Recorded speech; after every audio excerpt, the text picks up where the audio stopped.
Unë dua t'ju falenderoj shumë për këtë takim që është i nevojshëm dhe opozita vuan për të dalë në për këto diskutime me palën përballë për të nxjerrë pa faktet dhe provat që ne kemi.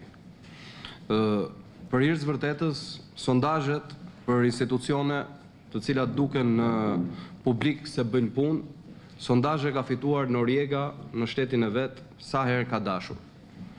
Sondazhet nuk janë realiteti. Realiteti që ne përballemi sot në veçanti në fushatat elektorale është ndryshe nga dikur ku përballeshim me deputet të fuqishëm, sot përballemi me banda të fuqishme. Të gjithë njerëzit të cilët nga anëtarët e Komisionit Sigurisë, po qoftë edhe çdo deputet në parlament, di fare mirë se si janë ndarë zonat në Shqipëri në lidhje me krimin e organizuar. Nga troplinët në Durrës, Hajrat dhe Abdylajt, tek xhabaftët e Vorrës, deri tek bajrat e Shkodrës dhe tek Plum Gjoka, i cili sot është në burg, jo si rrjedhoja abuzimeve dhe vjedhjeve elektorale, por si rrjedhoje SKJCC. Po e njëjta gjë vlen për çelën në Elbasan. Të gjithë këto emra, askush këtu nuk i njeh sepse janë artistë të mëdhenj apo janë shkrimtarë. Të gjithë këtu në këtë panel i njohin këto emra, përfshirë dhe mediat, sepse këta janë eksponent të nivelit më të lartë krimit organizuar, që fatkeqësisht janë në nivelet më të larta të krimit organizuar në të gjithë Europën.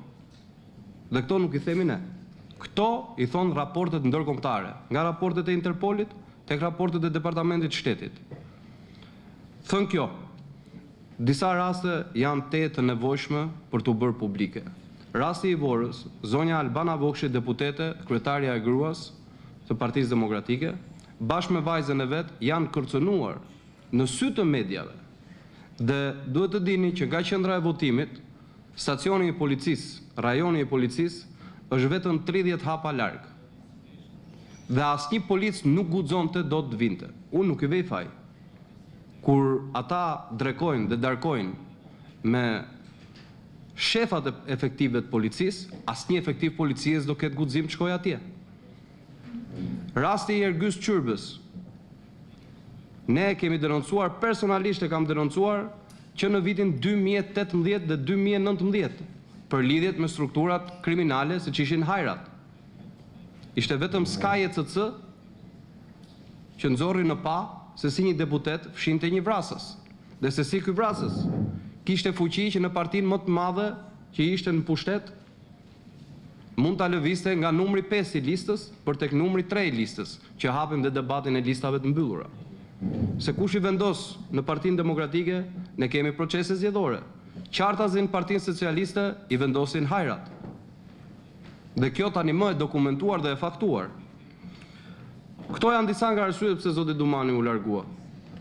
Zoti Dumani ka pasur në 12 qarqe forca speciale të cilat i paguajmë ne me taksat tona, shqiptarët. Dhe i paguajmë që ata të bëjnë detyrën. Këto denoncime që bëjmë këtu janë detyrë imja, as e Partisë Demokratike dhe as e një partie politike. To janë detyrë e këtij institucioni që është institucioni më i paguar në Shqipëri, dhe që në të vërtet, përveç se sulmon opozitën, në të vërtet ai s'bën asgjë tjetër. Për krimet elektorale ka një të dënuar në Shqipëri. Ai është eurodeputeti Beleri. Kë kanë dënuar tjetër këta? Kanë dënuar njëri për dosin e Dibrës? Jo. Po për këto dokumenta dhe fakte që ne kemi nxjerrë, se lind një pyetje.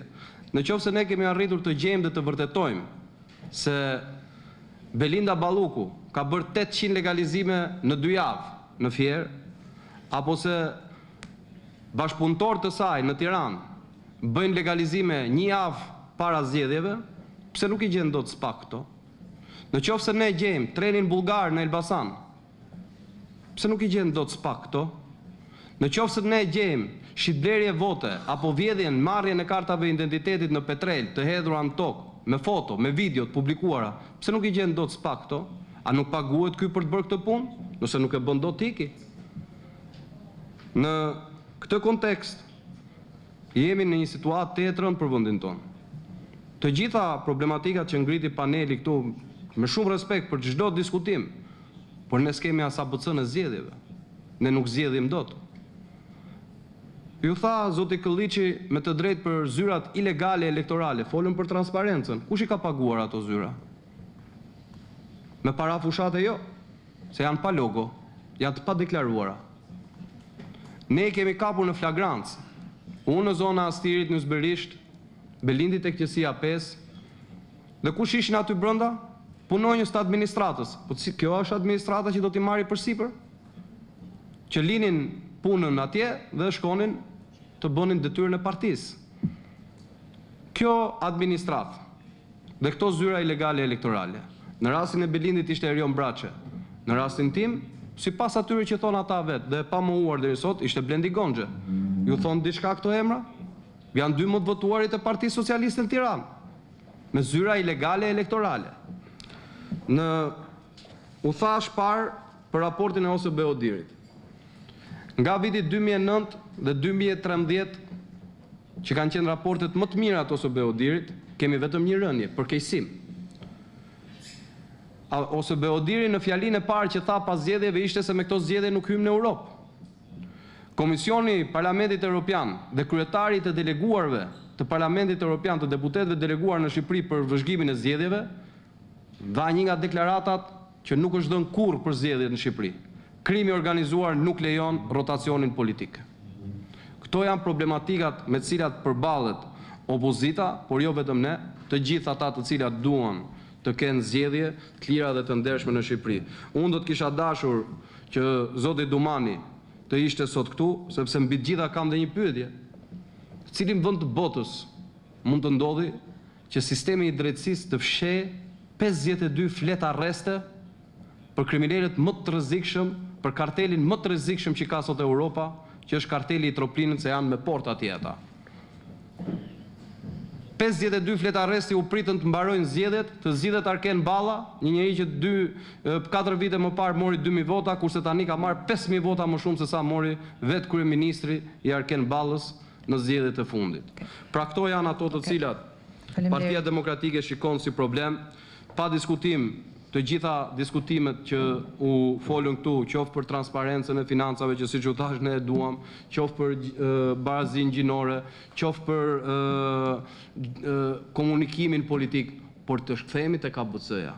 Të kemi mundësinë për të zgjedhur dhe pastaj të merremi, sepse çështjet e reformave zgjedhore dhe kodet zgjedhore nuk është se bajrat në Shkodër vjedhin se nuk i pëlqen kodi, apo troplinët në Durrës shkojnë dhe kërcënojnë njerëzit me armë sepse nuk u pëlqen kodi zgjedhor. Jo, problemi është që atyre u pëlqen kjo qeveri. Prandaj këto kisha unë, ju falenderoj shumë për ju falenderoj shumë për mundësinë, shpresoj të kemi raste që tjetër Dumanit na qëndrojë.